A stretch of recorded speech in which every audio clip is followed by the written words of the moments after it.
la Bibliothèque nationale de France. Dans le cadre du cycle Les Visiteurs du Soir, qui propose des rencontres avec des professionnels du livre et de l'enfance, la conteuse Paule Lator est invitée à revenir sur son parcours. Bonsoir à tout le monde, et juste pour commencer, effectivement, comme le rappelait Corinne, on a reporté à 2 reprises. Et donc jamais 203, mais cette troisième est la bonne. Et j'ai beaucoup aimé parce que c'est la première fois qu'on se voit en vrai. Mais c'est pour ça que quand j'ai sollicité Paule pour être une invitée des Visiteurs du Soir, elle était très surprise au téléphone. Elle m'a dit mais pourquoi tu veux m'inviter Et en fait, il y a plusieurs raisons. D'une part, parce que Paule raconte depuis très longtemps qu'elle participe vraiment à cette aventure des conteurs, et les étapes par lesquelles elle est passée, qu'on va évoquer ensemble, constituent véritablement un parcours de conteuse. Et ça, je trouve que c'est toujours important ici, à l'occasion des Visiteurs du Soir, de découvrir des parcours singuliers. Le sien l'est comme pour chaque conteur et conteuse, mais en même temps, c'est vraiment une trajectoire que je trouve assez exceptionnelle et assez exemplaire. Je pense que aussi, on est un peu habitué à des conteurs plutôt de la région parisienne pour des commodités tout simplement et tu viens de loin. Alors, juste avant de vous présenter Paule, je voulais juste vous lire comment... alors, simplement dire que à l'occasion de cette soirée, on va faire tout un voyage avec Paule. Comment ça a commencé depuis son métier de musicothérapeute, puis comment elle a découvert le conte dans les années 90. Le passage de 7 ans, c'est quand même un chiffre qui n'est pas neutre. 7 ans passés au Clio auprès de celui qu'elle appelle Maître Bruno, quand même. Mon cher maître. Son cher maître. Et puis, le compagnonnage commencé avec la compagnie de la Lune Rousse, que beaucoup d'entre vous connaissent, et qui se poursuit, donc on en parlera.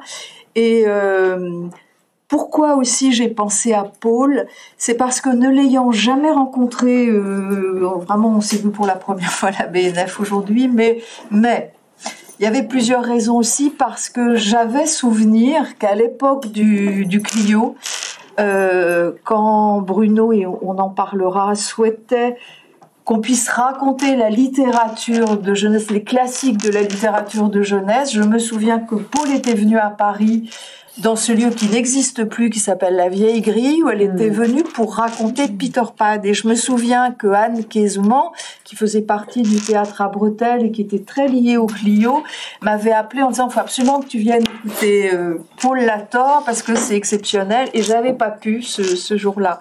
J'avais besoin de me rattraper. Et puis... aussi, pendant le confinement, à l'époque où Paule était encore sur les réseaux sociaux, et sa page Facebook était assez fournie, et surtout, elle avait enregistré de façon magnifique la chanson que vous connaissez toutes et tous, j'espère, d'Anne Sylvestre, qui s'appelle « Une sorcière comme les autres ». Et l'interprétation de Paule était tellement à fleur de peau que alors, est-ce que tu es une sorcière comme les autres ? Alors, voilà ce que... alors, pour ce qui est des récits, ce qui m'intéressait aussi chez Paule, bon, il y a cette approche d'un texte littéraire pour la jeunesse, comment on fait, comment on s'y prend, c'est pas rien. D'un répertoire aussi qui va donc des premiers contes dont on parlera jusqu'à ce conte très étonnant qu'elle a enregistré pour Oui Dire édition, qui s'appelle Le Mendiant et l'Antilope. On va évoquer ce conte qui est une version du Chaboté, mais version venue de Zanzibar. et jusqu'à un récit sur lequel elle est en chantier et qui est vraiment pour moi très intéressant parce que c'est un récit de la mythologie autour d'un personnage qu'on connaît mal qui est Mira. Et je pense qu'à la lumière de ce dont on parle beaucoup en ce moment, et je veux évoquer la question de l'inceste, dans la mythologie, Mira, c'est un gros morceau, c'est du lourd. Hein. Donc on essaiera de faire ce trajet-là, juste parce que j'ai trouvé que les mots de l'amie Anne-Gaëlle Gauduchot pour te présenter étaient très beaux, donc je lis comment elle parle de toi. Et... voilà, on va commencer comme ça avec les mots de Anne-Gaëlle, c'est comme si elle était présente ici.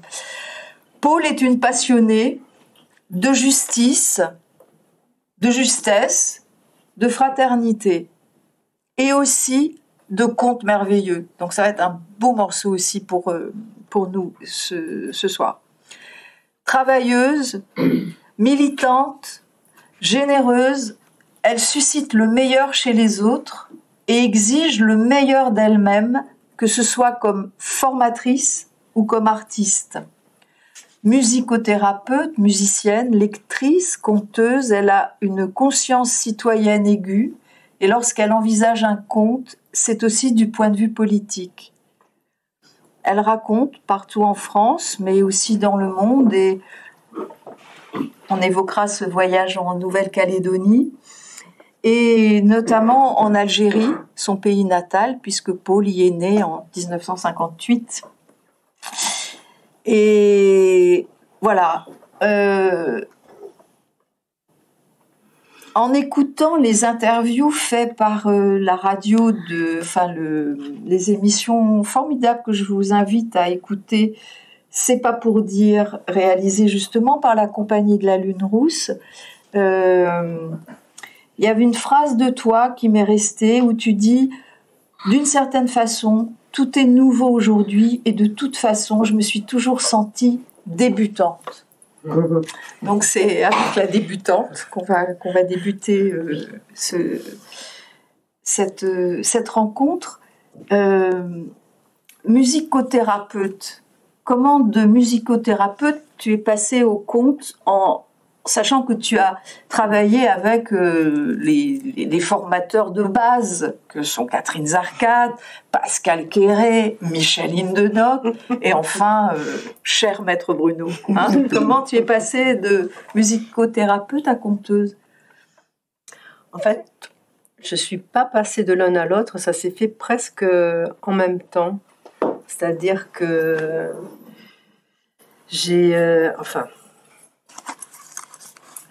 commencé par les études de musicothérapie, mais je les ai interrompues parce que j'ai eu un enfant, alors je me suis occupée de lui, tout ça. Bon. Et dans cette période de intermédiaire, des études de musicothérapie pas tout à fait terminées, je m'occupais de la bibliothèque de l'école de mon fils. C'était à Montpellier ? C'était à Montpellier. Je me suis proposée pour la bibliothèque, l'heure de bibliothèque, et on a eu une petite formation pour pouvoir indiquer aux enfants où se trouvaient les ouvrages, pouvoir les aider, etc. Et dans cette petite formation, j'ai entendu parler de l'atelier des conteuses. Moi, je ne savais même pas que les contes existaient, enfin, oralement, qu'il y avait des conteurs et des conteuses. Je n'avais jamais entendu, je ne savais même pas. Voilà. Et donc, je suis allée dans cet atelier parce que ça m'a tellement plu. Et mon intention, c'était de bien lire les albums. J'avais envie que mes enfants aiment les livres, enfin, mon fils, puisqu'à l'époque, j'avais qu'un enfant, aime les livres. Et je trouvais que je lisais scolairement, que c'était pas terrible, quoi. Alors, je m'étais dit, là-bas, je vais apprendre à bien lire. Et pas du tout. Elle ne lisait pas, elle racontait et elle faisait des retours. Voilà, c'était vraiment un atelier. Quand tu dis elle, c'était que des femmes, ouais. Et que des femmes de l'âge que j'ai aujourd'hui.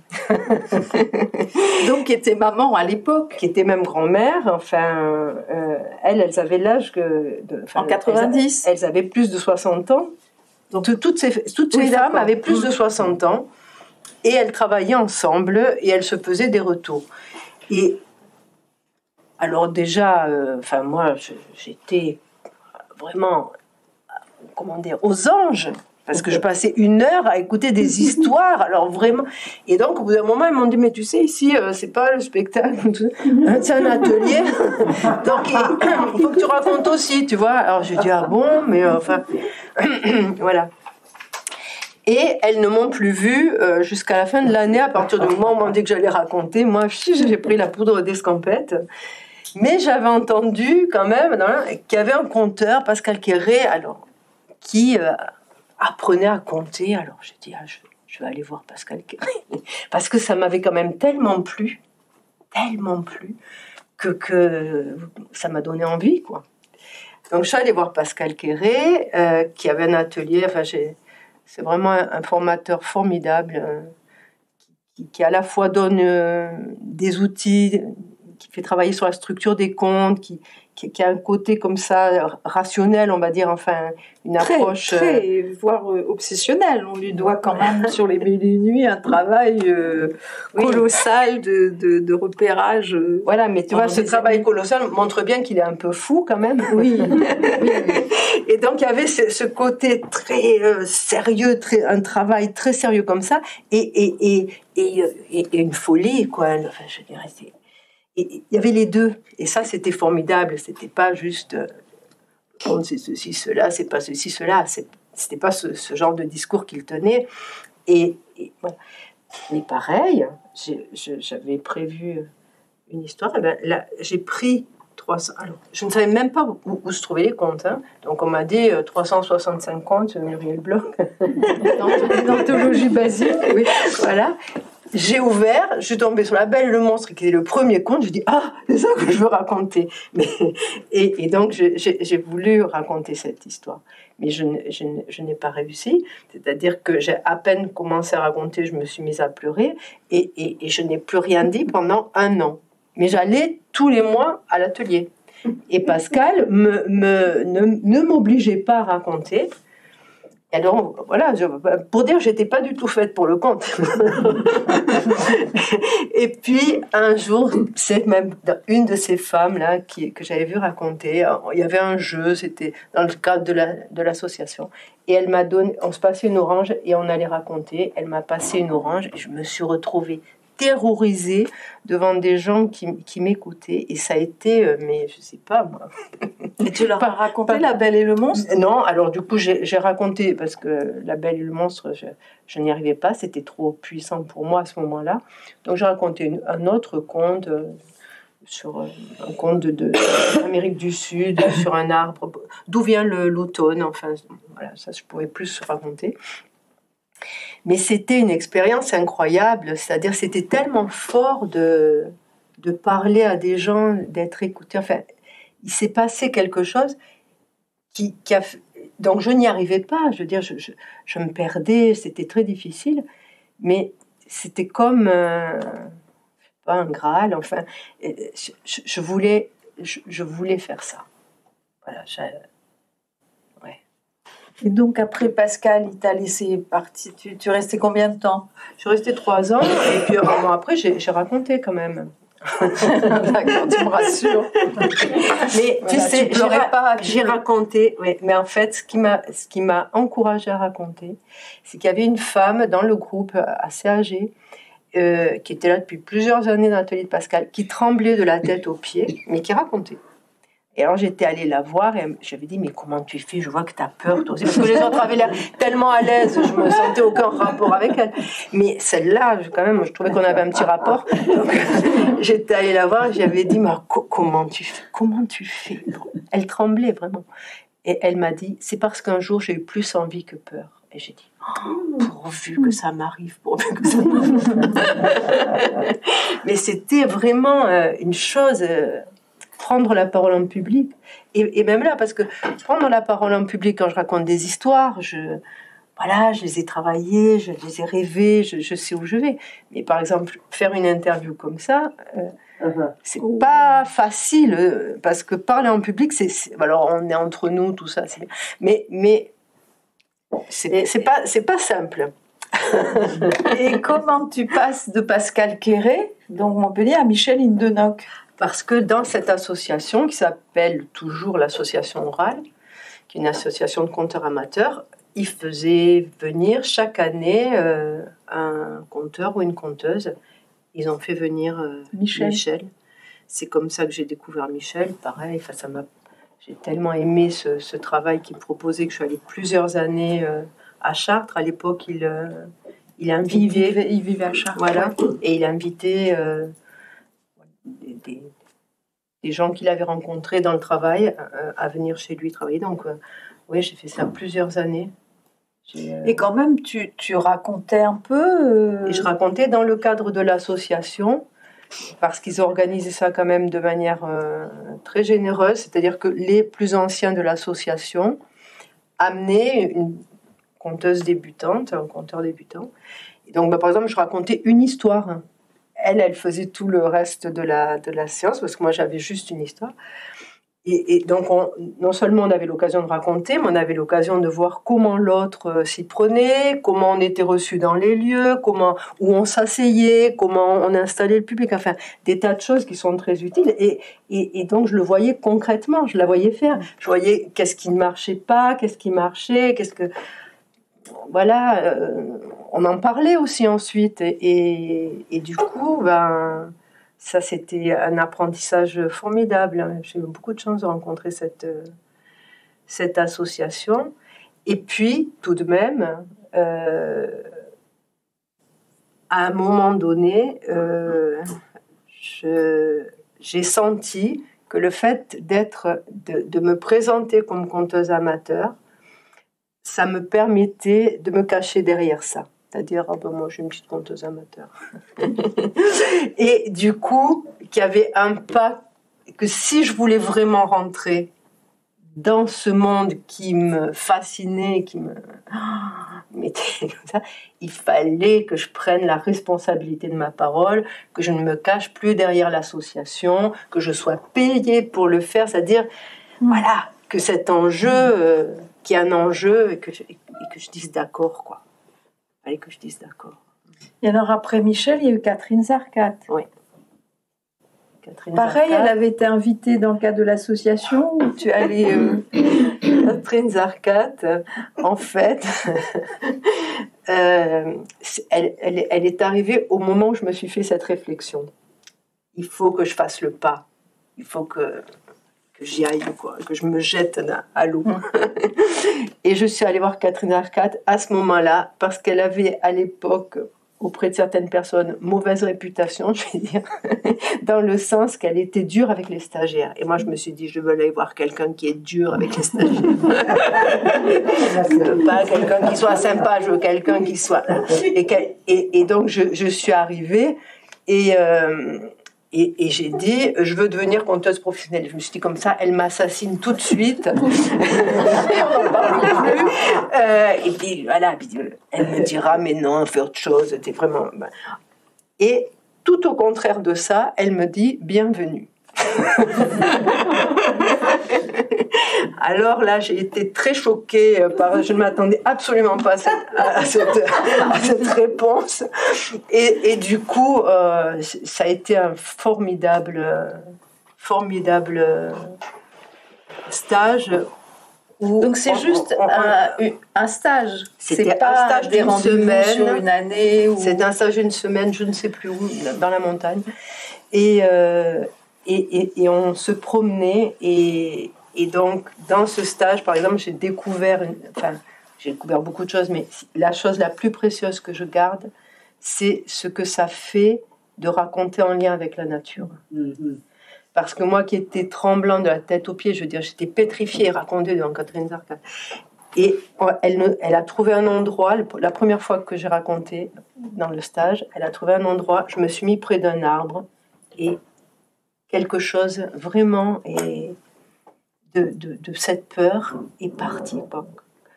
Comme si, je ne sais pas, l'arbre était avec moi. Je ne sais pas comment dire, mais je n'étais plus terrorisée. Mais parce que j'étais dans cet endroit, parce que j'étais avec cet arbre, et je pense qu'elle sait choisir les endroits et les arbres. Et donc après Catherine, Bruno. Voilà. Pour 7 ans. Bruno pour 7 ans. Plus 2. Ouais, et Bruno... Mais là, tu commences à raconter quand même. Ah oui, là j'étais professionnellement, puisque cette rencontre avec Catherine, ça correspond au moment où tu te dis je suis pro. Enfin, je dois être pro. Oui, après la rencontre avec Catherine, je me suis renseignée comment on faisait pour raconter professionnellement, enfin, les cachets, l'intermittence. Enfin, je me suis renseignée sur tout ça et je me suis lancée, oui. Et donc, quand j'ai rencontré Bruno, j'étais conteuse professionnelle. Et j'attendais qu'il ouvre l'atelier Fahrenheit à autre chose que l'épopée, parce que je n'avais pas l'intention de raconter des épopées. Mais c'était toujours l'épopée. Donc bon. Et en attendant, j'ai fait 2 stages avec Bruno Caillat et avec... son nom m'échappe maintenant. Un conteur breton qui dansait aussi, qui a appris avec son père qui était ethnologue, Yvan Guilcher. Et eux, Bruno Caillat, c'était sur le rythme, et Yvan Guilcher, c'était sur les récits dansés. Et entre ces 2 stages, il y avait quelques jours, je suis allée à la bibliothèque du Clio, j'ai lu, je m'intéressais à Peter Pan. Et Bruno est venu me demander si j'allais manger ou si fermer la bibliothèque. J'ai dit je vais manger. Il m'a dit alors on y va. Oh là là. Pareil. Manger avec Bruno de la Salle en tête à tête. J'étais pareil, tout à fait terrorisée. Alors, il me posait des questions, puis je me souviens qu'il m'avait dit « C'est clair comme de l'eau de boudin ». Mais je lui ai parlé de Peter Pan. Oui, parce que je disais, alors, sur quoi vous travaillez ? Je suis en train de travailler sur Cendrillon. Ah bon, vous voulez raconter Cendrillon ? Non, je veux raconter Peter Pan. mais alors, quel rapport ? Mais parce que c'est pour écouter Cendrillon que Peter vient à la fenêtre. Et comme je comprends rien à cette histoire de Cendrillon, je pense que peut-être de Peter Pan, je comprends rien à cette histoire de Peter Pan, peut-être par le biais de Cendrillon, je vais comprendre l'histoire de Peter Pan. Alors, il me disait, c'est clair comme de l'eau. Et tu avais déjà ton instrument, le hang ? Non, c'est venu après. Le hang est venu après. Le hang, je l'ai vu par hasard au Festival d'Avignon. Il y avait une femme qui faisait la manche avec. Donc je me suis dit, vu la situation des intermittents, il faut investir dans les instruments de rue. Non, j'ai vu cet instrument et j'avais l'idée de raconter Peter Pan. Et quand j'ai vu cet instrument, aussi bien sa forme que son son, je me suis dit, si un jour je trouve un fil pour raconter l'histoire de Peter Pan, c'est avec cet instrument. Et donc j'ai commencé à travailler avec Bruno sur Peter Pan. Mais lui, ça rencontrait son envie de faire quelque chose avec des histoires de la littérature enfantine, des classiques. Donc lui, quand je lui ai parlé de Peter Pan, il m'a dit de venir... Enfin, même s'il trouvait qu'on ne comprenait rien à ce que je racontais, il m'a proposé de venir à l'atelier Fahrenheit 2 juin, où tous les gens de l'atelier racontaient et où il y avait une soirée et à laquelle à la base je devais assister. Et donc c'est là que j'ai rencontré Karine et d'autres personnes, parce qu'il fallait en quelque sorte que les gens de l'atelier soient d'accord pour qu'une nouvelle personne rentre. Il fallait s'entendre. Ils voulaient un groupe de gens qui s'entendaient. Donc bon, on s'est entendu et on m'a demandé de raconter Peter Pan, mais que je n'avais pas travaillé. Donc là, on est en 2005, quelque chose comme ça 2005, mai 2005. Et donc, j'ai raconté comme ça Peter Pan, enfin des bouts, puis je disais là, je me souviens plus et tout ça. Mais ce qui était drôle, c'est que quelqu'un m'a... Enfin, donc j'ai fait ce que j'ai pu, bon, voilà. Mais surtout, quelqu'un est venu me dire, bon, tu vois... Et effectivement, on entend bien que tu n'as pas travaillé cette histoire, mais on aurait dit que tu parlais de ta famille. Il faut que tu gardes ça, cette chose, cette proximité avec cette histoire qui fait qu'on a l'impression que tu parles de gens que tu connais. Tu vois. Et moi, j'avais pas du tout conscience de ça. Ça a été ça m'a aidé d'avoir cet écho. J'ai dit, ah bon, enfin, quelque chose passe, même si j'ai pas encore travaillé l'histoire. Et donc Bruno m'a accueilli pour raconter cette histoire, et c'est l'année suivante, je crois, que je suis allée acheter ce hang, ça s'appelle hang, vous savez, c'est c'est une percussion, ouais. Les gens disent un wok ou un couscoussier. Mais enfin, c'est un peu une forme de soucoupe volante, c'est métallique, et c'est une percussion métallique et mélodique. Donc on peut jouer, moi celui que j'ai, c'est une gamme pentatonique, enfin 5 sons. Voilà, je me débrouille avec il n'y a pas toutes les notes, donc je cherche à partir de là. Mais quand j'ai eu cet instrument, réellement, il y a des choses que ça n'était plus la peine que je les dise. L'instrument disait pour moi. Je n'avais pas besoin, c'est pas la peine que je parle. Alors, je parlais un peu quand même. Non, mais il y a des passages qui ont été résolus par le jeu avec l'instrument.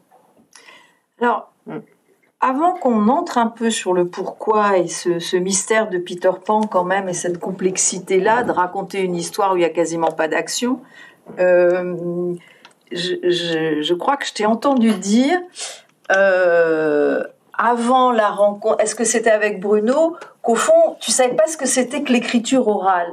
Parce que je rebondis sur ce que tu dis, sur cette familiarité que tu avais, Peter Pan, comme ta famille, et tout à coup, tu te dis, il y a une... Non, on ne raconte pas comme on parle. Absolument. Enfin, en tout cas, cette histoire, parce que moi, je trouvais formidable le bouquin de Barry, et en plus, quand je suis arrivée au Clio, tous les gens lisaient. Alors, je n'avais jamais vu ça, moi, parce que tous les stages que je faisais, les gens racontaient sans feuille. Là, tout le monde avait une feuille.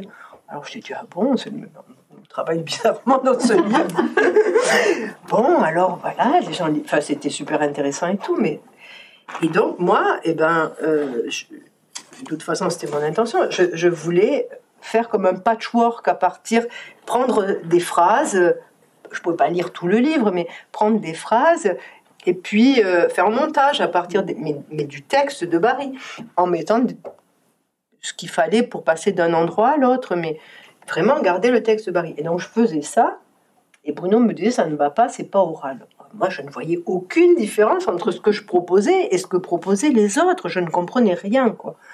Et comme on avait la chance à cette époque-là, on travaillait dans la bibliothèque du Clio le soir à plus d'heures, etc. On dormait dans la bibliothèque. On peut le dire maintenant, le Clio est fermé. Il n'y avait pas tous les trucs de sécurité de maintenant. Enfin bon, voilà. Et Bruno passait la nuit à 11h du soir. Il venait voir ce qu'on faisait. Et donc il vient, tout ça, et puis je lui dis non, mais tu vois, je n'y arrive pas, parce que moi, si je raconte à ma manière, je vais dire, il était une fois un petit garçon qui s'appelait Peter Pan. Il m'a dit, c'est très bien, continue. Et j'ai gardé cette phrase, il était une fois un petit garçon qui s'appelait Peter Pan, parce que je ne voyais pas comment je pouvais faire ce travail de composition avec mes moyens si petits. Et comme il m'a encouragée, voilà, et ensuite j'ai compris... Au fur et à mesure, j'ai compris qu'est-ce qui ne sonnait pas à l'oreille, qu'est-ce qu'on ne pouvait pas dire à l'oreille, qu'est-ce qu'on pouvait s'efforcer. Parce qu'au début, je l'ai quand même écrit, c'était une contrainte. Parce que je l'apprenais, et du coup, j'apprenais par cœur ce que j'avais écrit, parce que j'avais écrit d'une certaine manière, j'avais essayé de faire des alexandrins à certains endroits, mais que ça ne se voit pas. Et puis, pour moi, c'était rassurant il y avait quelque chose de rassurant dans le fait d'écrire, de poser les mots, de les choisir avec précaution. J'aimais ce travail, mais c'était très contraignant. Et il a fallu tout un temps pour que cette récitation, en même temps, c'est mon texte, je fais ce que je veux. Hein, si j'ai envie de dire autrement, je le dis autrement. Mais c'est quand même assez fixé. Et en fait, j'ai découvert, ça c'était vraiment intéressant, que j'avais une grande liberté avec ce texte écrit, que parce qu'il était écrit aussi, et parce que je n'avais pas à me poser de questions ou à me faire des reproches tout en me disant ce mot c'est stupide. Enfin bon, ça me laissait vraiment la place pour être avec l'histoire. Ça vraiment ça m'a. Mais en plus c'est un texte traduit. Donc le fait que ce soit aussi une traduction de l'anglais, ça autorise aussi quand on s'attaque à un texte littéraire. Parce que moi, ce qui me questionne, c'est comment on fait justement avec un texte littéraire qui n'est pas un conte traditionnel. Et en plus, encore une fois, c'est un texte où on n'est pas du tout dans la dynamique d'un conte. Pas du tout. C'est très psychologique, on va dire. Enfin, ouais, enfin, il n'y a pas beaucoup d'action en fait, donc c'est compliqué. Et donc il fallait trouver les actions déjà. Bon, il y en a un peu quand même. Il fallait trouver les actions et puis en quoi ces actions disaient quelque chose de cette aventure particulière. Enfin, je veux dire, c'est l'île de jamais jamais. L'île de jamais jamais. En tout cas, moi, je vous invite à lire, si vous n'avez jamais lu Peter Pan. Et tu l'as enregistré ? Oui, alors je l'ai enregistré. Mais pas public, enfin pas dans une maison d'édition qui se distribue comme ça, mais on peut le trouver. Mais alors, pendant les 7 ans, si on me le demande. Pendant les 7 ans avec Bruno, tu n'as pas fait que travailler sur Peter Pan. C'est là quand même que tu t'intéresses aux contes merveilleux via cher maître Bruno. Oui, j'ai travaillé sur Peter Pan. Ensuite, j'ai travaillé sur d'autres choses que je n'ai pas, qui n'ont pas abouti, comme Hans mon hérisson, des choses comme ça, voilà. Et ensuite l'antilope, que j'ai commencé à travailler avec Bruno, mais que j'ai terminé toute seule hors du Clio, parce que là c'était resté en suspens aussi. Mais l'antilope, j'y suis revenue. Et par exemple, quand tu dis Hans mon hérisson, je suis pas allée jusqu'au bout. Des contes de Grimm. En fait, ça veut dire qu'il y a des contes, on peut ne pas aller jusqu'au bout. Disons qu'avec Bruno, dans cet atelier, c'est ça que je trouvais tellement formidable aussi, c'est qu'on n'avait pas une obligation de résultat. Voilà, on n'était pas dans cette perspective. On était là pour travailler ensemble, pour expérimenter. On cherchait aussi les uns avec les autres. Il y avait beaucoup de solidarité en tout cas, moi, quand j'étais, il y avait énormément de solidarité entre les gens qui faisaient partie de l'atelier. Si on entendait ou on lisait quelque chose qui avait rapport avec telle histoire que la personne racontait, on disait, est-ce que tu as vu cet article? Est-ce que tu as entendu cette émission? On se donnait beaucoup d'informations les uns aux autres. On était nourris par le travail des autres aussi. Et donc, quand l'histoire, on pataugeait un peu, que ça commençait à être lassant, on va dire, enfin, on laissait de côté, on verrait plus tard, on passait à autre chose. Il y avait beaucoup, il y avait un esprit de recherche, de se risquer aussi, de rater, voilà, c'était possible, on pouvait rater, on pouvait pas terminer, L'essentiel, c'était d'être au travail, de fréquenter cette matière, de voir les choses sous un angle inattendu. Bruno est vraiment quelqu'un... moi, je suis admirative de son appétit de recherche et son culot, c'est pas le mot le plus joli, mais oui, mais on peut dire ça quand il monte un spectacle qui s'appelle Grand-mère mensonge et que il arrive avec un fichu sur la tête et oui, une petite Charlotte. Il arrive en disant, je suis la plus belle grand-mère menteuse du monde. Enfin, des trucs. Il y va et il nous poussait à ça. Il nous poussait tout le temps à aller plus loin que ce qu'on aurait pu. Mais avec générosité, en nous accompagnant, je veux dire, il ne nous mettait pas dans des situations infernales, mais voilà, il soufflait sur le feu, quoi. Et donc là, tu te penches, ou en tout cas,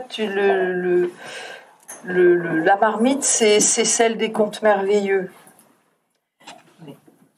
Ça, les contes merveilleux, ça a vraiment pour moi été un... Comment dire, au début, évidemment, comme la plupart des gens, je crois, je comprenais rien et je n'avais pas envie d'en raconter. Bon, c'était vraiment... Je voulais raconter des contes de sagesse. Et puis, quand j'ai découvert La Belle et le Monstre, alors là, j'ai bien vu qu'on n'était pas du tout dans le même... Dans un conte de sagesse. Ah, voilà, c'est pas... Et ça vibre pas pareil. Enfin, vraiment, on le sent physiquement. Il y a quelque chose qu'on sent physiquement, même quand on le lit, un conte merveilleux. Et moi, ça m'a, on va dire, ça a comme unifié quelque chose. Enfin, bon, Muriel disait, je suis née en Algérie, mes parents étaient des Espagnols immigrés en Algérie, mon oncle était bulgare, enfin, voilà, c'était... Alors moi, j'étais dans un village où les gens étaient là depuis des générations, qui étaient vraiment plantés. Et je trouvais que vraiment, c'était pas bien, que j'avais pas eu de chance, quoi, d'être dans un tel bazar. Et en fait, quand j'ai rencontré les contes merveilleux, quand je m'y suis intéressée, c'est comme si le conte merveilleux était au carrefour de tous mes chemins. Tous les chemins que j'avais faits étaient une chance pour raconter. J'avais 1000 associations avec tel et tel événement de ma vie. C'était comme si tout devenait cohérent. Alors, c'était vraiment quelque chose, ça. Tu vois ? D'un éparpillement, rassemblement. Et c'est ça. Et pour moi, dans le conte merveilleux, il y a quelque chose qui est... C'est difficile d'en parler si on n'en parle pas sur un plan théorique. C'est difficile d'en parler, ce que ça provoque à l'intérieur d'un être humain. Ouais. Et avant, tu sais, on s'est dit que quand on s'est parlé en amont, que ce serait bien que vous écoutiez un conte merveilleux que, bien sûr, choisi par Paul. Mais juste, ce qui me semble, en t'écoutant évoquer l'Algérie, Bulgarie, etc., il y a aussi une chose qui tenait Bruno, et pour avoir eu cette chance aussi de le rencontrer, c'était de nous faire découvrir qu'un conte, c'est pas tout seul. Un conte, il n'y a que des variantes, et il avait la curiosité de nous emmener dans plein de cultures différentes. Donc on y reviendra pour le mendiant et l'antilope, qui est Zanzibar et version du Chaboté, mais je me souviens de cette ténacité de Bruno pour dire, mais attends, ce conte-là, tu t'intéresses à Cendrillon, mais il y en a 600 de par le monde. Et donc peut-être aussi cette manière de se rassembler, c'est aussi en découvrant que les contes sont frères et sœurs de partout dans le monde, non ? Il y a peut-être ça aussi, enfin qu'ils ont de la famille aux quatre coins du monde. Ouais. Et donc le conte que tu as choisi de nous raconter, parce qu'il y a toujours une tradition ici, en général on le fait à la fin de la rencontre, mais là c'est un temps de la rencontre, et on reviendra après sur... cette idée de l'essayage et de la prise de risque quand on évoquera ton travail aujourd'hui, hein, dans la forêt. Les sorciers comme les autres, pas comme les autres. Alors, je t'ai laissé choisir, enfin, c'est toi qui as choisi justement un conte que Bruno a retravaillé. Oui. Je ne sais pas s'il l'a raconté, je n'ai pas l'impression qu'il l'ait raconté, en tout cas pas souvent, mais il l'a écrit dans le Conteur amoureux, on le trouve, ce conte. Et quand je l'ai lu, enfin, Je suis d'abord passée à côté, ensuite on s'est rencontrés avec ce conte. Et j'ai demandé à Bruno, parce qu'en fait, ce que j'avais envie de raconter, c'était la version de Bruno. C'était pas la version d'Afanassiev que je vais aller consulter. C'est pas ça que j'avais envie de raconter. C'était ce que Bruno avait fait de cette histoire. Donc je lui ai téléphoné pour lui demander la permission de le raconter, comme on fait toujours entre conteurs et conteuses.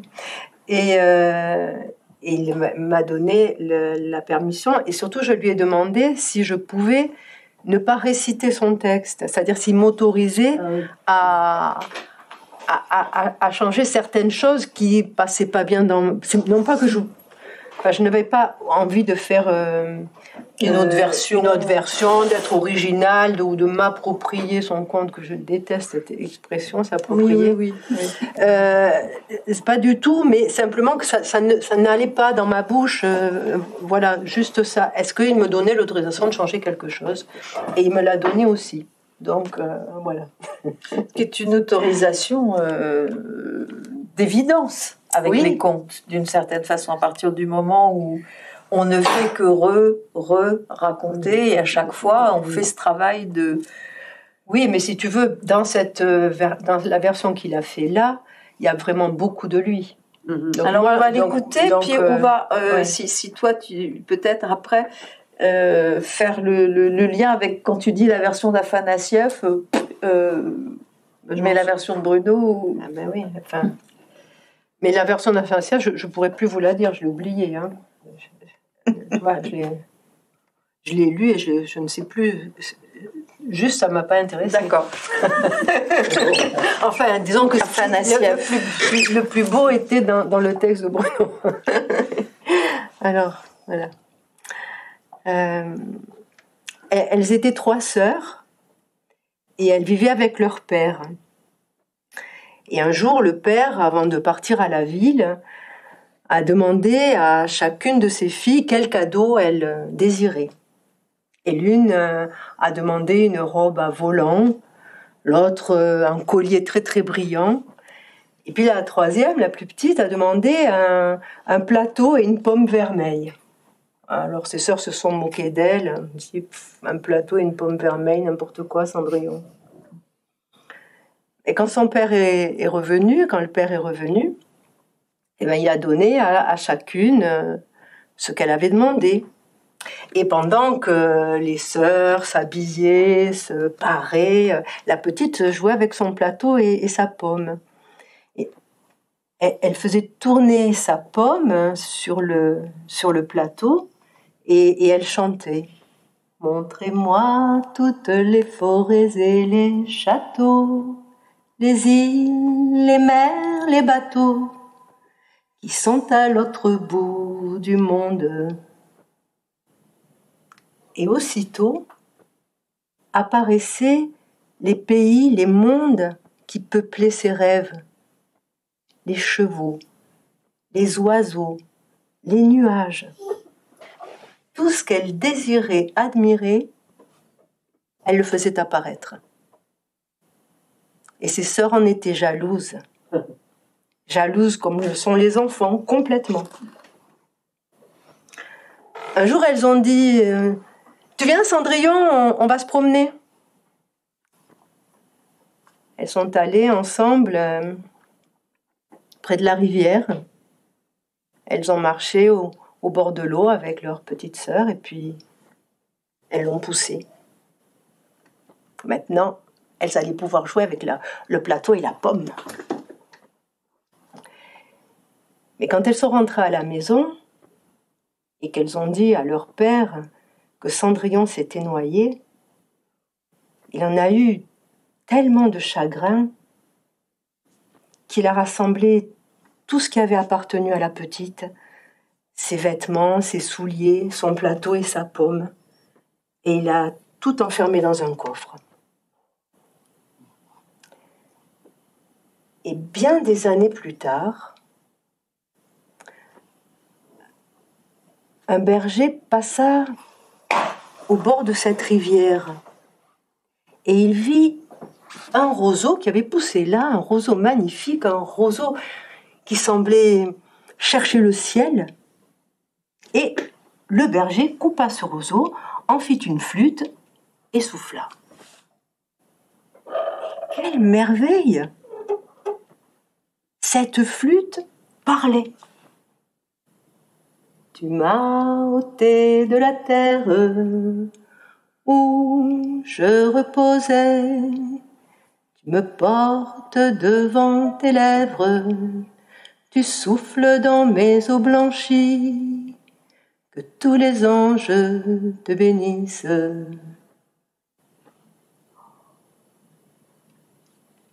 Le berger fut si étonné de ce chant, de cette musique, qu'il joua et rejoua de cet instrument qui parlait. Il en jouait chaque fois qu'il pouvait le faire. Et un jour, le père entendit ce chant. Et l'immense tristesse dans laquelle il était depuis qu'il avait perdu sa fille disparut instantanément. Alors il demanda au berger de jouer encore, et le berger reprit sa flûte. Tu m'as ôté de la terre où je reposais, tu me portes devant tes lèvres, tu souffles dans mes eaux blanchies, que tous les anges te bénissent. Toi qui m'écoutes, toi, mon père, je me souviens que tu m'aimais alors que j'étais un enfant et que nous jouions tous les deux avec le plateau et la pomme. Que tous les anges te bénissent. Le père était tellement heureux qu'il demanda au berger de venir chez lui jouer pour ses filles de cet instrument qui réjouissait le cœur.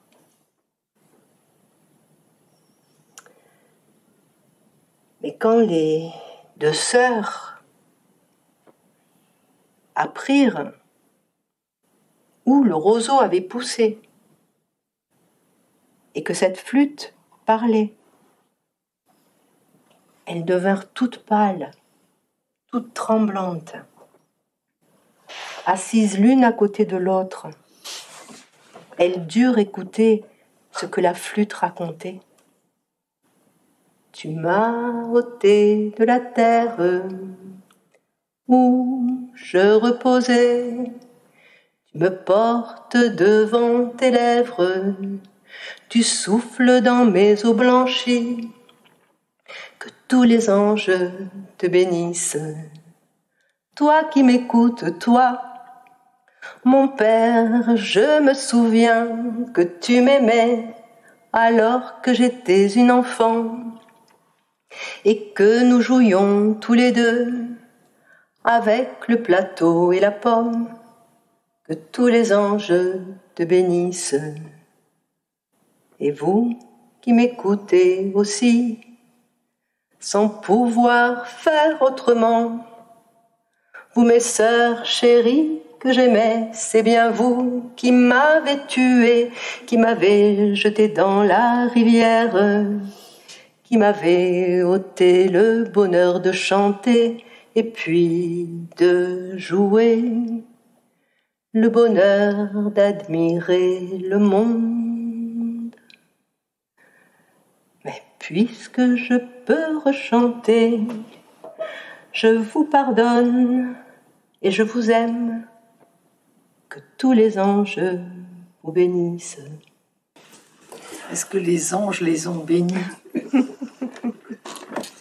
Ces sœurs. Pardonne. On a du mal à applaudir, on devrait. Comment? On devrait applaudir, mais c'est trop. Ah non, c'est bien. Je vous remercie.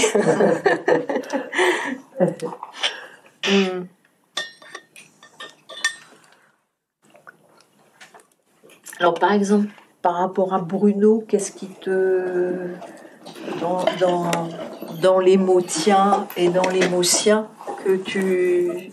Par exemple, toi qui aimes chanter, qui sais chanter, il y avait les chants dans la version de Bruno. Ah oui, oui. moi, j'ai mis une mélodie sur ces paroles, mais par exemple, c'est exactement les paroles. Là, je n'ai rien changé dans les chants. J'ai gardé beaucoup de choses sur le désir et contempler aussitôt. Enfin, il y a plein de choses. Après, bon, Bruno dit pas, oh ben non. Bruno dit pas, oh là là, Cendrillon, n'importe quoi. mais moi, je les ai vus comme ça. Enfin, tu vois, ça, par exemple, c'est pas que je veux changer quelque chose, c'est que moi, je les vois comme ça. Puis pour moi, ça donnait un certain caractère. Parce que c'est ça que je trouve tellement sublime dans cette histoire, parce qu'elle est très dérangeante, cette histoire. Voilà. En général, dans la plupart des contes, quand quelqu'un a été tué, ben, il a la punition, il a la conséquence de son acte. Et c'est très juste, enfin, c'est la justice des contes, en tout cas, dans beaucoup d'histoires. Et je suis d'accord. Je veux dire, pour que la belle-mère de Cendrillon meure en chaussant des souliers de fer avec lesquels elle doit danser jusqu'à ce qu'elle meure, je suis d'accord, moi, tu vois. Blanche-Neige. Qu'est-ce que j'ai dit? Cendrillon. Ah, oh là là. Excusez-moi, là. Mais non, mais évidemment, Blanche-Neige, oui, merci. Non, mais évidemment, Blanche-Neige. Voilà, donc on est tout à fait d'accord. Mais là, c'est vrai, mais je veux dire, c'est tout à fait réjouissant. Enfin, je vais donner un exemple. Quand on était au Clio, justement, c'était l'année des frères Grimm, enfin les années des frères Grimm, et on avait demandé avec Martine Tollet, après 7 ans au Clio, je suis restée 2 ans où j'animais un atelier Fahrenheit conte enfance avec Martine Tollet. Et donc, c'était l'année de Grimm. Et on avait demandé aux stagiaires de raconter une histoire de Grimm. Et l'une des stagiaires avait choisi Blanche-Neige. Attention. Mais elle dit, j'aime beaucoup cette histoire, mais alors la fin, c'est pas possible, quoi. C'est d'une cruauté. On ne peut pas raconter ça de nos jours, quoi. Enfin, voilà, on n'est plus. Alors, on lui dit, ben si. Si tu ne peux pas raconter la fin, tu racontes autre chose. Mais cette histoire, elle a sa cohérence et il y a un chemin, et le chemin, il arrive au soulier chauffé à blanc, et c'est comme ça. Mais choisis une autre histoire. Ah non, je vais celle-là. Eh ben alors raconte ça. Ah non, mais je peux pas. Alors je lui ai dit, écoute, moi je suis militante à Amnesty International, je suis contre la torture et la peine de mort, je suis pour que la reine chausse ses chaussures, tu vois, c'est pas forcément contradictoire. On n'est pas sur le même domaine, on n'est pas sur le même plan. Bon, voilà. Et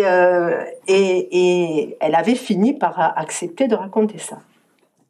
Et le fils d'une des secrétaires du Clio était là avec sa mère, tu vois, et tout ça. Le petit avait 5 ou 6 ans. Et moi, de temps en temps, je faisais un petit œil très discret pour voir la tête qu'il faisait, tu vois. Alors, bon, ça se passait très bien. Et quand elle dit, les chaussures ont été chauffées à blanc et la belle-mère a dû... Le petit, plus c'était, plus il souriait jusqu'aux oreilles, tu vois. Et je dis, t'as vu le petit, tu vois, un petit de 6 ans, il comprend. Et nous, on est là avec, tu vois, il comprend ça, tu vois. Et pour moi, il y a quelque chose de... C'est ça qui est compliqué, c'est-à-dire... Enfin, c'est pas compliqué d'ailleurs, mais des fois, c'est confus. Plutôt. Il y a des confusions entre des différents niveaux.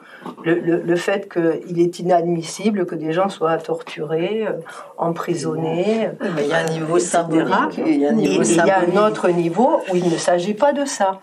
Mais il y a de confusions, et pour certaines personnes, c'est difficile de comprendre qu'on n'est pas du tout en train de parler de ça, quoi. Et je trouve que dans ces contes, si on les entend, il y a un choc, parce que ça... Dans celui que tu as choisi, dans cette version revue par Bruno, qui appartient à cette famille de l'os chanteur ou de la reconnaissance de ce qui s'est passé. Il y a une grande famille de contes comme ceux-là. Ce que je trouve beau, c'est comment tu le laisses dans une sorte de non-fin, c'est-à-dire qu'on ne sait pas, il peut y avoir non, elle a dit ce qu'elle avait à dire, le père a entendu ce qu'il avait à entendre et basta così. Ouais. Mais disons qu'en tout cas, moi, ce que ça m'a rappelé, cette histoire, parce qu'évidemment, après nous, on fait des associations, tout ça, mais moi, ce qui m'intéresse dans cette histoire, c'est cette notion de pardon qui est malmenée par toute une culture, on va dire, catholique, ou mal digérée catholique, enfin bon. En tout cas, le pardon, il y a quelque chose qui est pénible ici. Et surtout, il y a une injonction à pardonner, enfin, ça ne va pas la manière dont on s'y prend ici, je trouve, dans notre société pour le pardon. Mais par exemple, il y a un film, je ne sais pas si vous l'avez vu, qui est absolument formidable, qui est un film sur la mère de Jean-Marie Djibaou et la mère de Ewene, je ne sais plus comment elle s'appelle, enfin, bon, voilà, et de ces deux familles kanaks qui se retrouvent dans cette situation, et comment ils organisent des rencontres, et c'est pas du tout sûr qu'ils vont se pardonner. C'est ça que j'ai trouvé. C'est pas du tout sûr. Ils font le rituel, mais c'est pas sûr. C'est peut-être. On accepte de faire le rituel. On accepte la rencontre. On ne sait pas si on y arrivera. C'est pas une obligation. Il n'y a pas une injonction à le faire. Et elles le font. Tu vois. Et les familles le font. Elles le font après tout un chemin où il n'y a pas d'obligation. Et je trouve que ça change tout. Et je trouve que dans ce récit, ça pose une question du pardon qui, je trouve, enfin moi en tout cas, moi qui ai du mal à pardonner, je peux dire, quand on a exagéré, et bien pour moi c'est vraiment, par exemple, c'est comme si ce conte était venu me dire, tu ferais bien d'aller voir un peu. Je trouve que le conte vient nous aussi nous titiller à des endroits où nous sommes limités, par exemple. Voilà. Et aussi bien quand on le raconte, alors bien sûr quand on le raconte, on le fréquente beaucoup, mais quand on l'entend aussi, moi quand j'entends un conte qui me dérange, ça m'intéresse de savoir qu'est-ce que ça dérange.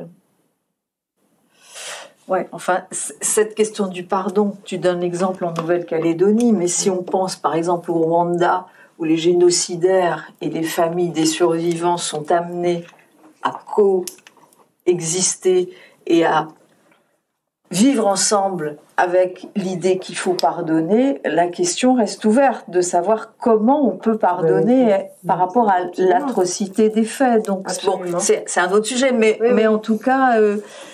dans les contes, il me semble, enfin il y a plein de possibilités, mais que ce que je trouve beau dans cette version, c'est l'ouverture laissée.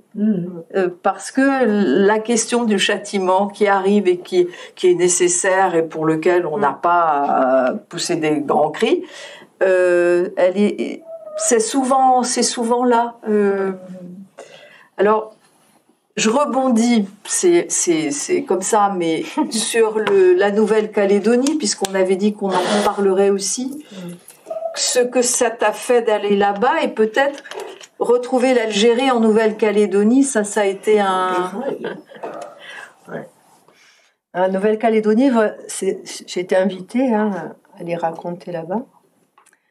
Et par quel biais ça s'est fait, l'invitation? Bon, je pense que c'est...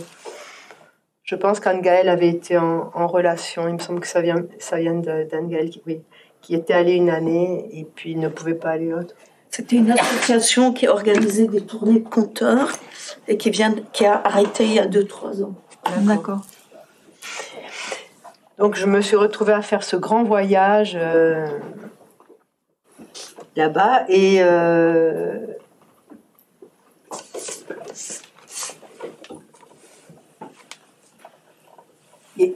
en fait, les gens qui s'occupaient de nous recevoir étaient en relation avec les tribus, comme on appelle les villages en Nouvelle-Calédonie, et donc des Kanaks qui vivaient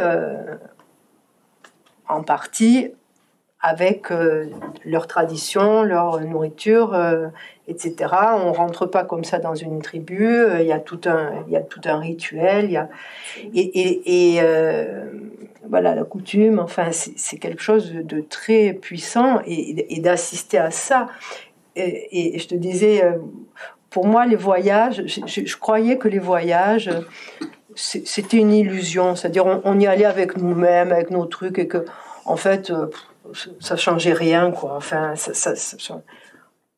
alors quand je suis allée là-bas, j'ai vu que ça changeait quelque chose, parce que on a affaire à des choses enfin, même le seul fait de manger au sol, sur des nattes, dans des bols tressés, enfin, déjà rien que ça, c'est quelque chose. Avec les gens, je veux dire, avec les gens. Donc c'est la manière de manger. On nous a appris à tresser les palmes, enfin, et puis de voir, parce que je veux dire, les hommes Kanaks, ils sont quand même balèzes, quoi.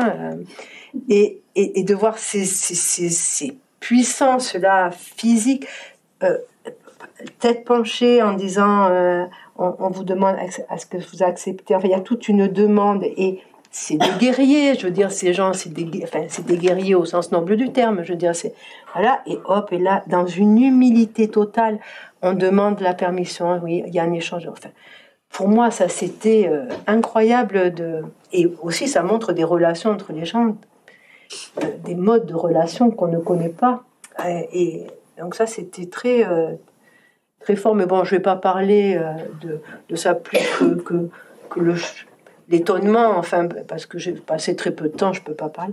Mais je me suis retrouvée dans le programme, quoi. Je devais aller à Bourail, raconter Peter Pan. Moi, je connaissais rien de la Nouvelle-Calédonie, de son histoire très peu, à part un petit peu Louise Michel, je veux dire, voilà, tout. La ville kabyle de incroyable. J'arrive là-bas, donc je vois une mosquée. Je dis, ah bon?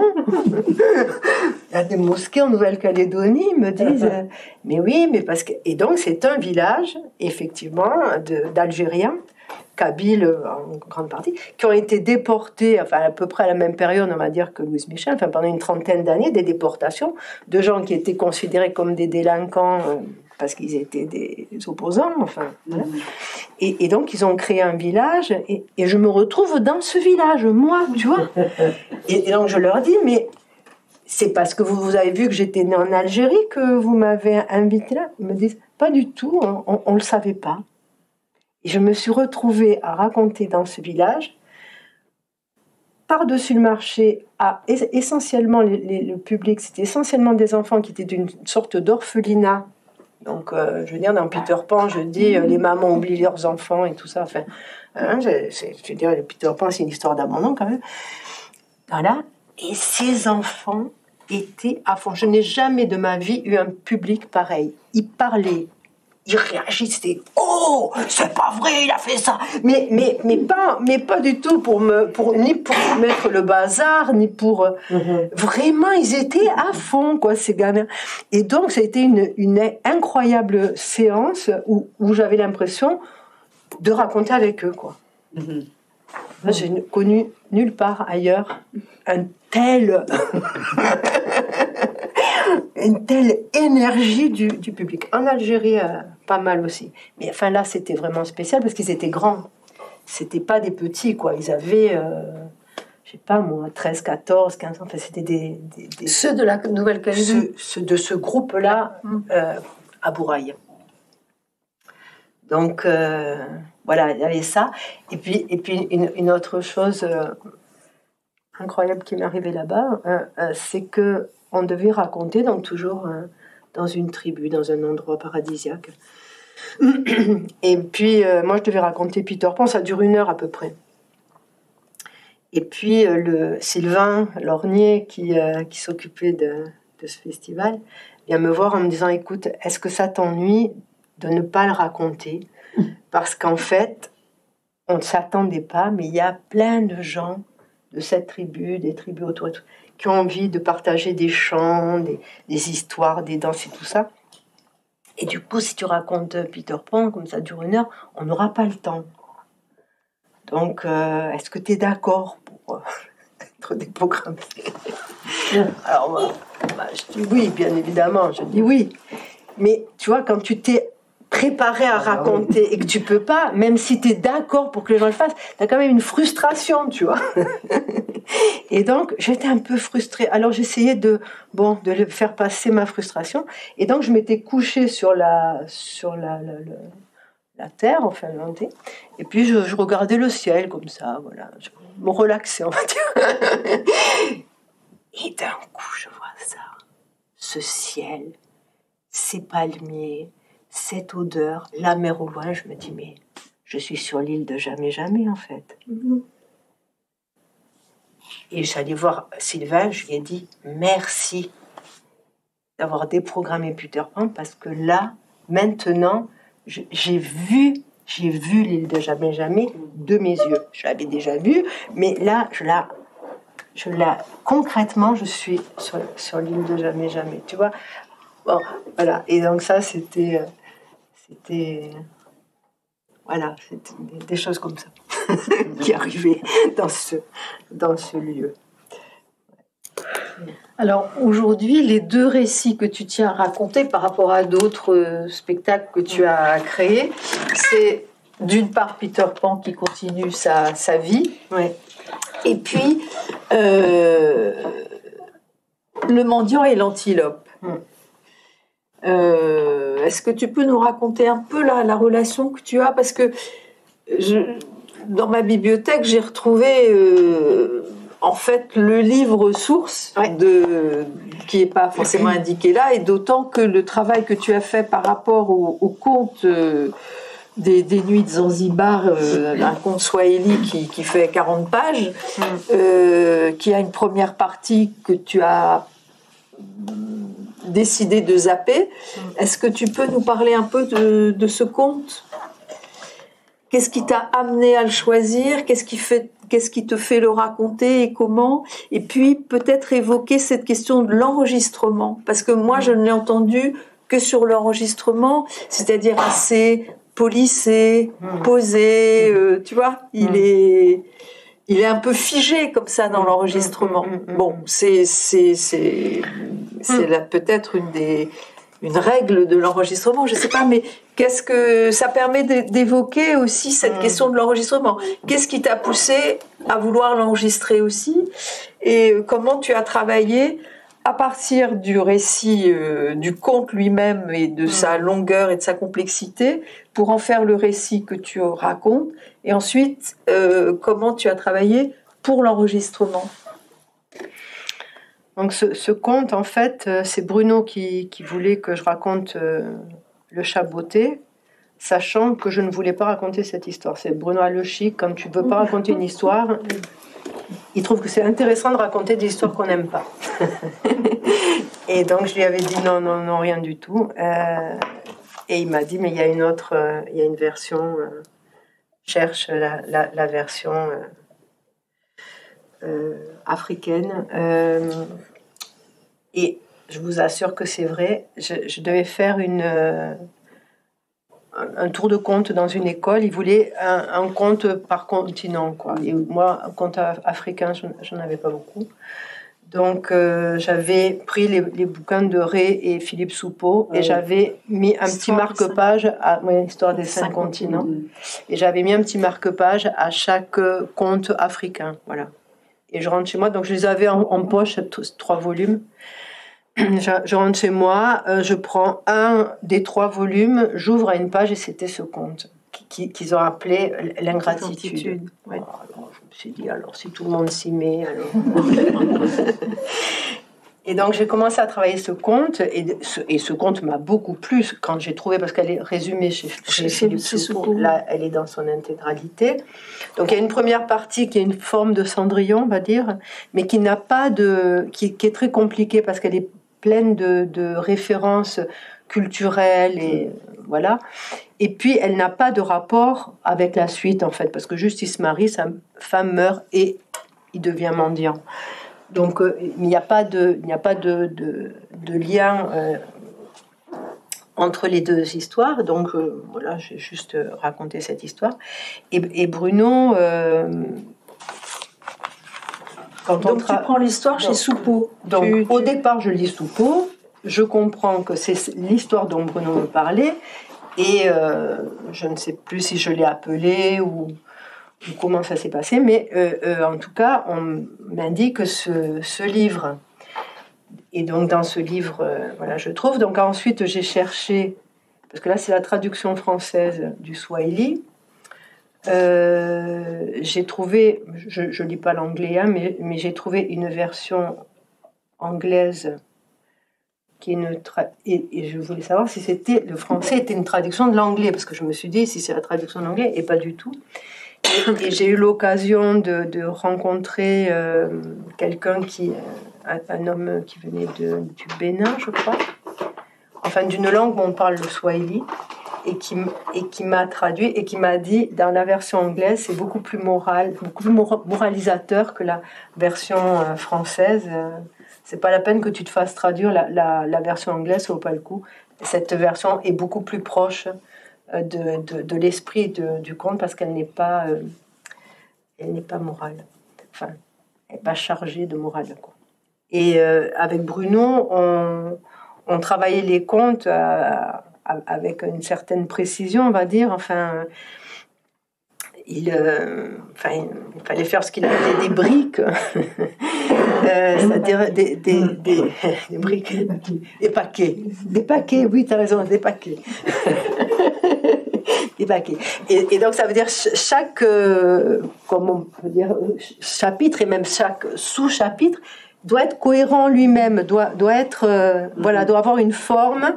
Et quand on travaille de cette manière, ce qui est formidable, c'est qu'ensuite, effectivement, c'est comme des briques, c'est comme un Lego, quoi. On peut du coup mettre les choses à un autre endroit, ça reste cohérent. Donc, il y a eu un travail comme ça, mais ça demande beaucoup de précision. Ça, c'est ce que j'aimais, moi, dans le travail avec Bruno, c'était ça, en partie aussi.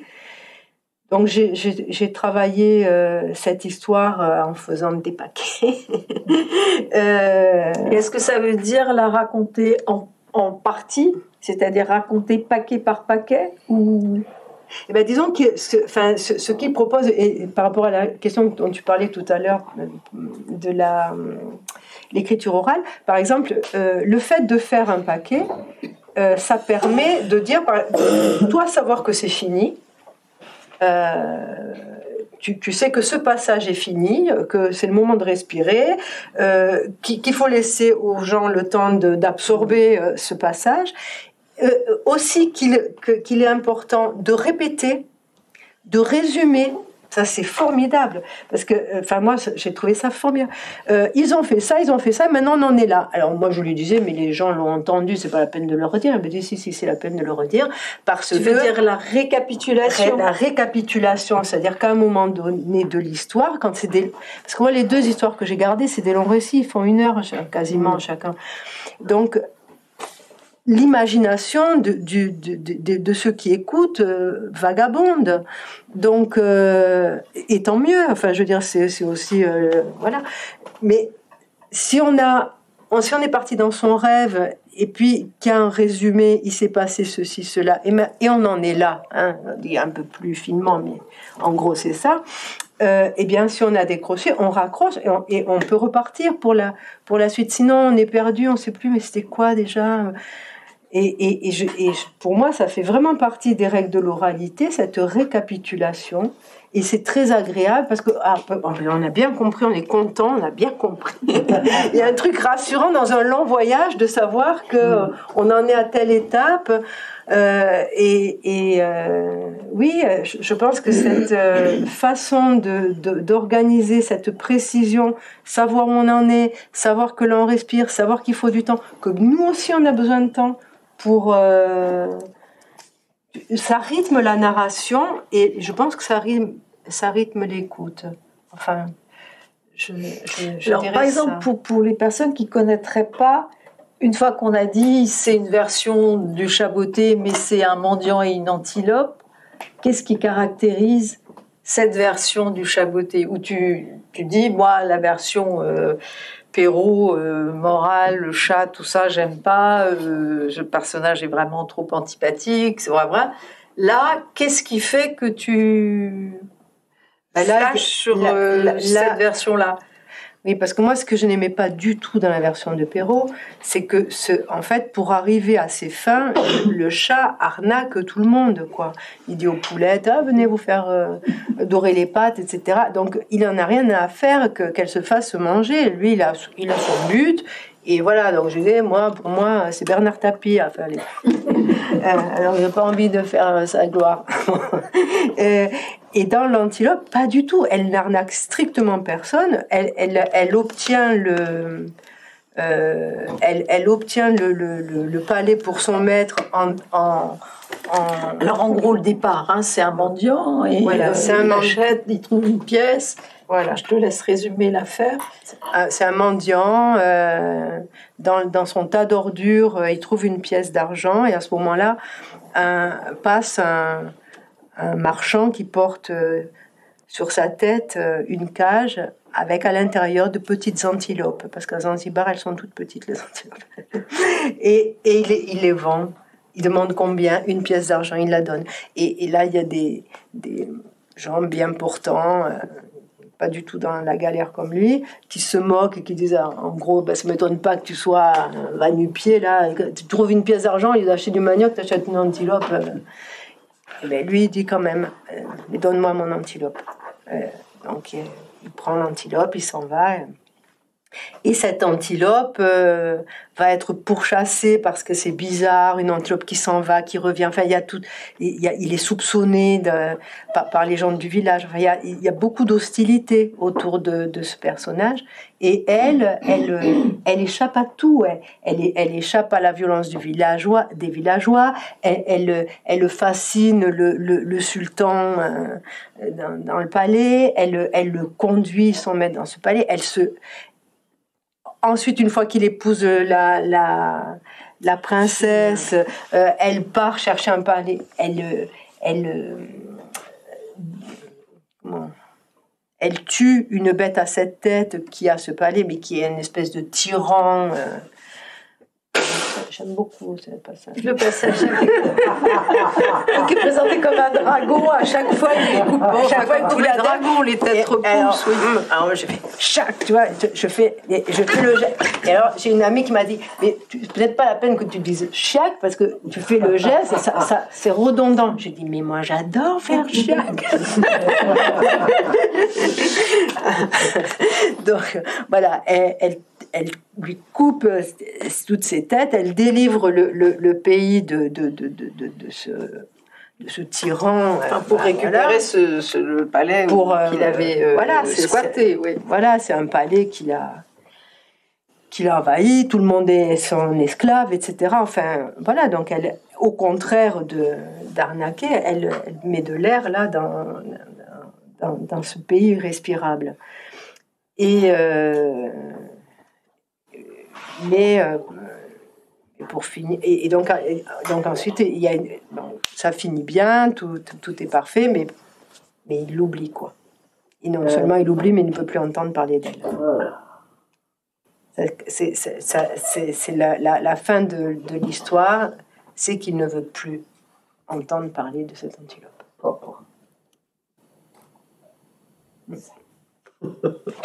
Alors voilà, et quand, la dernière fois que je l'ai raconté, c'était dans une épicerie solidaire à à Nantes dans le cadre du festival Héroïne 7 lieux organisé par la Lune Rousse.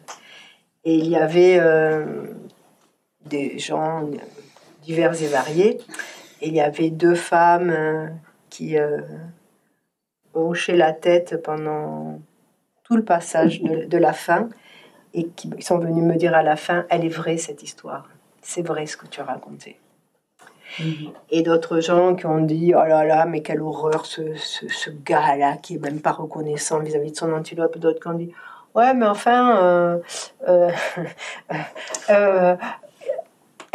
il lui avait rien demandé. Pourquoi je me mêle, quoi. Ouais, voilà, hein, de quoi je me mêle à vouloir faire le bonheur des gens. Enfin bon, ou d'autres on dit, ouais, elle est comme un peu une mère là, dont il faut se voir. Enfin bon, et donc en fait, les gens ont un petit garçon qui m'a dit comme ça boucle, parce qu'à la fin, il laisse mourir cette antilope et ben il se retrouve dans l'état de départ. Et donc c'est une histoire cyclique. Et Peter Pan avait tout rêvé sur son tas de... Voilà. Et il y a un petit qui était venu me dire oh ben peut-être que la prochaine fois il fera mieux.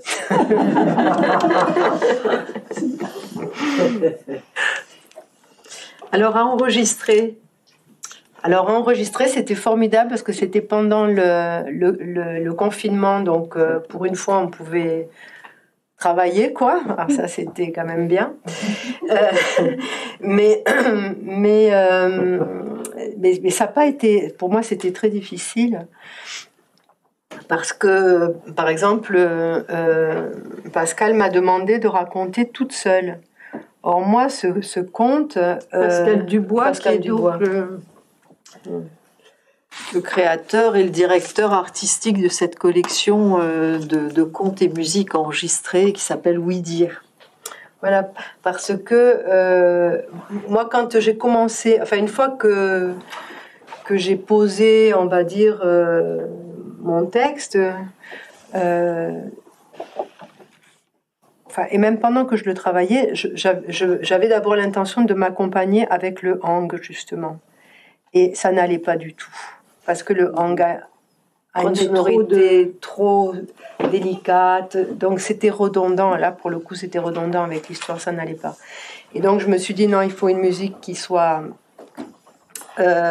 percussive. Enfin, c'est ça qui me semblait. Et donc, j'ai demandé à un musicien que je connaissais, qui habitait vers chez moi, et qui est un percussionniste de jazz et surtout de musique improvisée. Je lui ai demandé de m'accompagner et on a fait, on a essayé. Et moi, tout de suite, ce qu'il a proposé m'a convenu. J'aimais les sonorités qu'il trouvait. J'aimais le fait que... parce que je lui avais dit, moi je trouve que la musique, c'est bien quand elle est avec, mais je trouve que c'est bien quand elle est contre aussi. C'est-à-dire qu'à des moments, il faut se bagarrer comme un peu l'un contre l'autre. On ne dit pas la même chose. Par exemple, moi, quand je dis qu'elle le bastonne dans la rivière, lui fait des trucs très doux à ce moment-là. Et c'est comme si... dans notre imaginaire, mais elle lui disait je te bastonne mais t'inquiète pas, ça va aller, quoi. Enfin bon, voilà, c'est des choses qu'on imagine après nous, mais on n'avait pas envie d'être surtout pas collé, et lui il était tout à fait d'accord avec ça, et donc on a des points de repère. Par exemple, il a des bols qu'il file avec un archer quand il rentre dans cette ville étrange où il n'y a personne. Avant de couper les têtes. Avant qu'il rencontre, voilà, il file les bols. Et bien moi, quand il file les bols, je la vois encore plus, cette ville. Je suis vraiment dedans, quoi. S'il n'est pas là, c'est pas pareil, parce que je me suis, depuis le début, je joue avec lui. C'est-à-dire, je vais pas dire la même chose, enfin, ou si je dis la même chose, pas avec la même énergie, suivant ce qu'il fait. Et lui... on a des points de repère, mais il fait rien pareil. Alors lui, il fait rien pareil. Donc, voilà. Et Pascal Dubois me demande de raconter toute seule. Je lui dis, mais je peux pas raconter toute seule. Il faut qu'il soit là, Jean-Pierre. Et il me dit, si, on essayait tout ça. Donc, bon, on a fait des essais comme ça. Ensuite, lui, il leur disait des mots, par exemple, aux musiciens, parce qu'il a trouvé que juste 2, Jean-Pierre et moi, ça ne suffisait pas. Donc, Jean-Pierre a demandé à 2 amis musiciens formidables de se joindre. Donc, c'était un instrumentarium, un tuba, un vibraphone... les percus de Jean-Pierre, mais il y avait des cochons en plastique, des tuyaux, un truc énorme comme ça. Et donc, ils s'amusaient à jouer avec tous ces instruments. Et Pascal leur donnait un mot, par exemple, sur lequel ils improvisaient. Et ensuite, il a mixé, et donc il a mixé. Donc vous n'étiez pas ensemble? On a des fois été ensemble, des fois j'étais toute seule, des fois ils étaient tout seuls, des fois on était à 2. Enfin, il a fait tout un... et ensuite il m'a envoyé... parce que je crois que lui, il aime faire ça.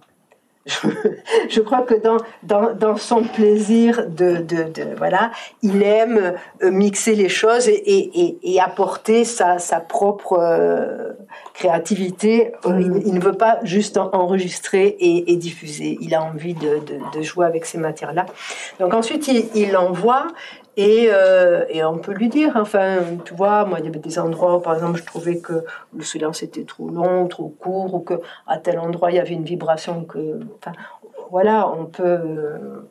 après, on discute jusqu'à se mettre d'accord sur la version, parce qu'il peut, comme il a tout enregistré, tous les sons et tout ça, il peut bouger les choses, tu vois, plus fort, moins fort, plus rapide, plus lent, enfin, je sais pas, enfin... et lui, donc il fait une proposition lui aussi. Et moi, ça, j'ai trouvé que c'était intéressant. Tu vois, j'ai trouvé que c'était intéressant, que du coup, ça me faisait voir aussi autrement, puis de jouer avec ces 2 gars-là, enfin ces 3. Mais quand tu racontes hors enregistrement, tu es toute seule ou tu... Ah non, jamais. Donc tu es toujours avec... Je suis toujours avec Jean-Pierre et j'essaye qu'on soit 3, 4. On n'est jamais arrivé à être 4. Mais quand on est 3, forcément, c'est... Enfin, tu vois, eux, c'est des musiciens, ils se connaissent, il y a une complicité entre eux aussi. Moi, ça me fait entendre de nouveaux sons, ça me fait trouver d'autres choses. Enfin, c'est très réjouissant. Moi, je ne connaissais pas, j'avais jamais joué. Je m'étais toujours accompagnée moi-même. Mm-hmm. Mais je n'avais pas été accompagnée par d'autres, et je trouve ça tellement soulageant aussi de ne pas porter une histoire tout seul tout le temps.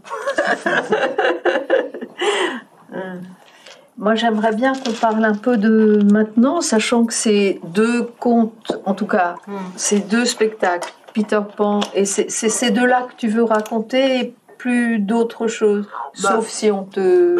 Pour le moment, disons que pour le moment, je fais une pause, on va dire, voilà, je prends du recul par rapport à mon répertoire. J'ai besoin de renouveler, de chercher, d'avoir.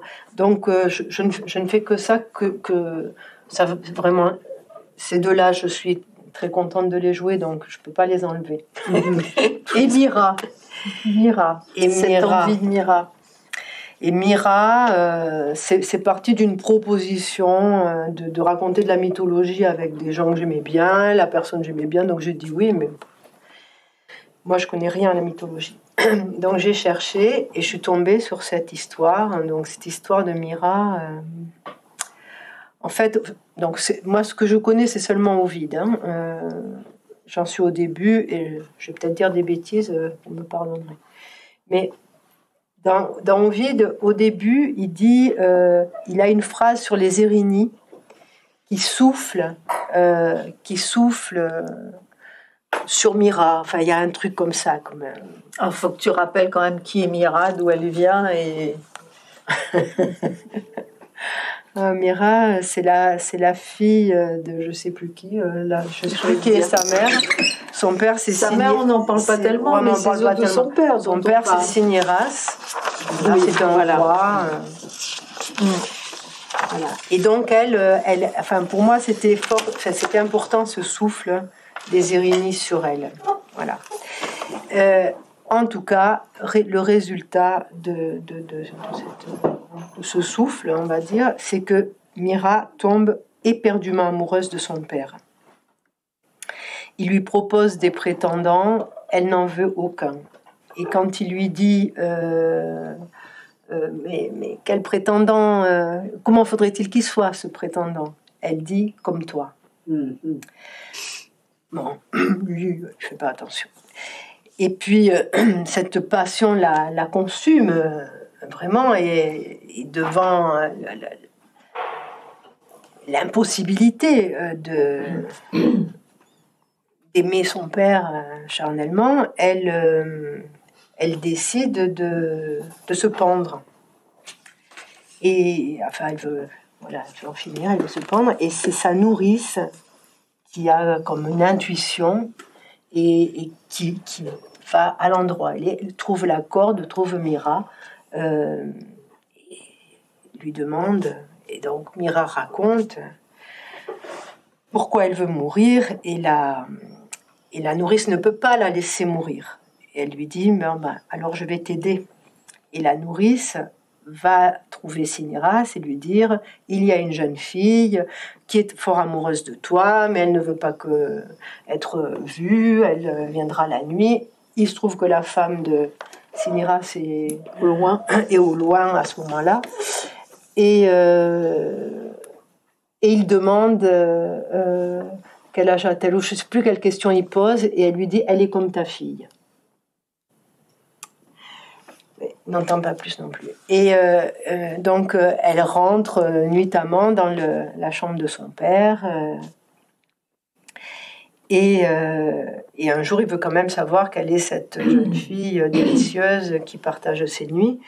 Et il prend une torche, il voit que c'est sa fille, donc il sort son épée, il veut la tuer, il est horrifié, etc. Et donc elle part en courant et elle implore les dieux.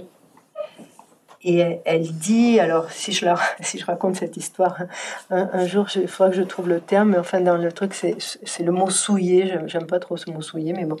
Elle dit, je ne veux souiller ni le royaume des morts, ni le royaume des vivants, je ne veux donc ni vivre, ni mourir. Aidez-moi, enfin, voilà, elle implore les dieux. Elle ne peut ni vivre, ni mourir, qu'il la métamorphose.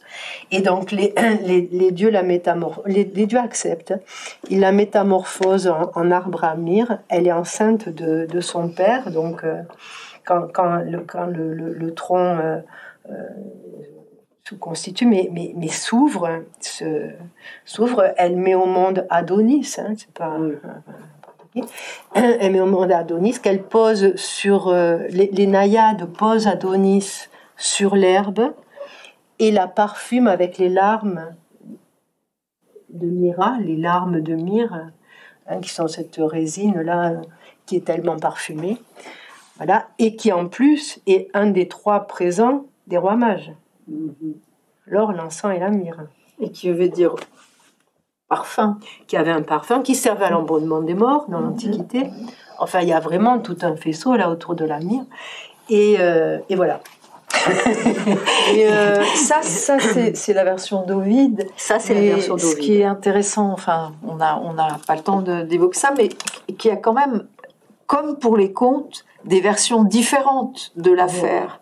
Et que dans certaines versions, on raconte qu'au contraire, c'est le père qui aurait vanté tant et si bien la beauté de sa fille que Aphrodite, jalouse, là où toi tu as les Érénies au départ, mais il y a des vengeances absolument incroyables d'une part d'Aphrodite, ensuite c'est Athéna qui s'en mêle à propos d'Adonis. Enfin, dans ces histoires où les dieux décident pour nous ce qui doit se passer et fabriquent la tragédie, les versions diffèrent, et sur Mira il y a plein de versions qui tentent de mettre la responsabilité sur le désir du père, et d'autres versions au contraire, mais de toute façon Mira n'y peut rien. Et donc, elle est prise entre... C'est ça, mais c'est très ambigu. Tu vois, Ovid est très ambigu, en tout cas avec ça, parce qu'il va dire attention, attention, je vous raconte une histoire, c'est horrible ce qu'a fait Mira. Et en même temps, il parle des Érignes. Enfin, tu vois, il y a des... c'est assez ambigu. Mais en tout cas, moi, ce qui m'a donné envie de m'intéresser c'est que je me suis dit, c'est quand même incroyable qu'on connaisse si bien, entre guillemets, Oedipe et quasiment pas Mira. C'est-à-dire qu'on connaît plus Adonis parce qu'il y a eu des récits. Oui, mais je veux dire, cette histoire incestueuse d'Oedipe, tout le monde la connaît.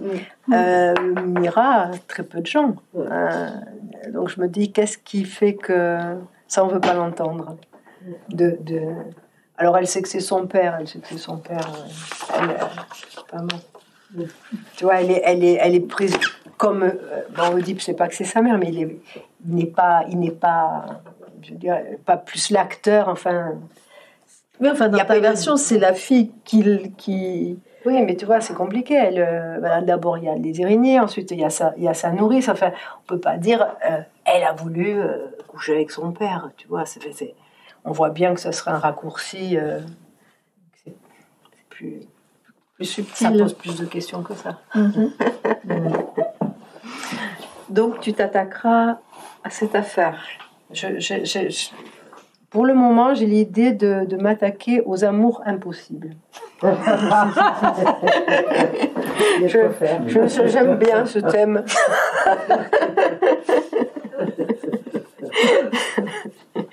Je pense que c'est intéressant. Et juste avant de vous laisser la parole, on peut conclure sur cette chose qui te tient à cœur et que tu as découvert quand même en travaillant à l'atelier Fahrenheit pendant 7 ans, qui est cette idée de l'essayage, d'organiser des séances de contes au cours desquelles les propositions ne sont pas des propositions abouties, mais sont des work in progress, on peut dire. Comment être confronté à un public avec un travail qui reste fragile et qui reste en cours et de profiter aussi de l'écoute du public pour être... Donc vous organisez, je crois, cela avec un autre conteur qui est Éric Derrien, c'est ça? Voilà, ça c'est des cercles, on va dire, dans la forêt.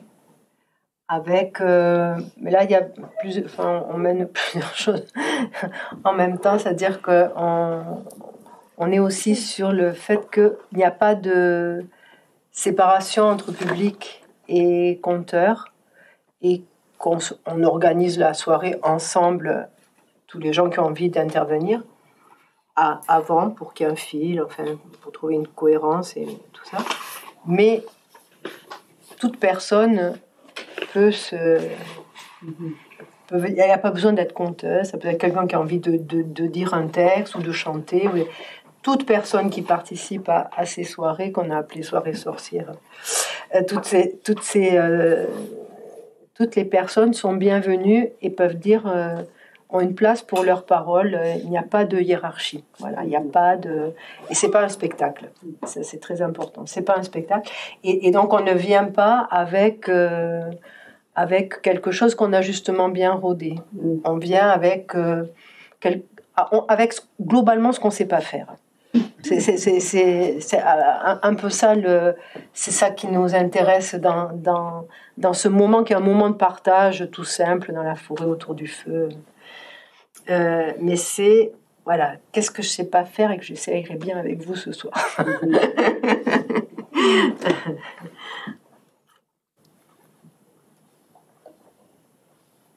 Mais tu vois, enfin, du coup, de dire ça après, je dis plus rien, mais c'est qu'en fait, je trouve qu'il y a quelque chose comme ça. Enfin, je sais pas si c'est pour les personnes qui racontent, si c'est votre impression aussi.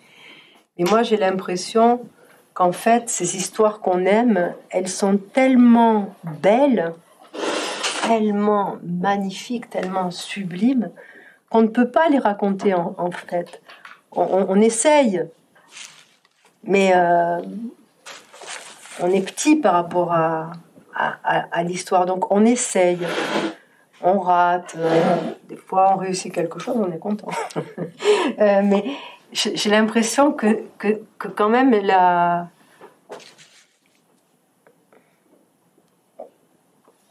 enfin, est-ce qu'un spectacle est rodé? Enfin, je veux dire, je parle d'un spectacle qui n'est pas mort. Il y a des spectacles morts, mais un spectacle vivant, est-ce qu'il est toujours sur ce fil? Non, on peut toujours rater. Bien sûr. Enfin, il n'y a pas de... On essaye, quoi. C'est ça qu'on fait. Enfin, il me semble que c'est ça qu'on fait. On essaye et on fait des trucs qu'on ne sait pas. Il y a quelque chose qui est difficile à dire dans une histoire, je trouve. Difficile à dire. Il y a des choses indicibles. Il n'y a que l'histoire qui peut nous permettre de nous en approcher, parce que c'est indicible. Dans cette histoire de Mira, il y a quelque chose d'indicible, je pense, fondamentalement. Voilà. Donc ça ne peut se dire que par le biais de l'histoire. Mais c'est toujours un essai, une tentative. Enfin, moi, en tout cas, c'est la sensation que j'ai. Je ne sais pas si vous qui racontez, vous avez la même impression que c'est jamais tout à fait... Enfin, c'est jamais tout à fait ça quand même. On est toujours un peu à côté. Non? Enfin, moi, c'est l'impression que ça me fait. Non? Ça aurait pu être mieux. On aurait pu être plus, je sais pas, avoir plus d'énergie ou moins. Enfin, je sais pas, il me semble que... Ça aurait été trop, parce que vous venez de nous raconter. Si ça avait été plus, c'était trop. Mais c'était très bien comme ça. Rien à ajouter. Alors on conclut avec la phrase que tu as choisie en exergue pour ton site, qui est celle de l'auteur, poète, auteur de théâtre, poète qui s'appelle Valère Novarina et qui écrit très précisément: chaque mot désigne l'inconnu. Ce que tu ne sais pas, dis-le. Ce que tu ne possèdes pas, donne-le.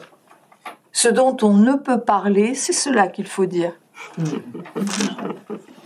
crois que tu restes fidèle à cette...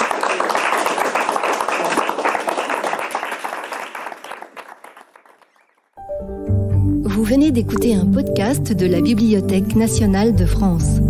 Retrouvez les conférences, rencontres et créations de la BNF sur toutes les plateformes de podcast ainsi que sur le site bnf.fr.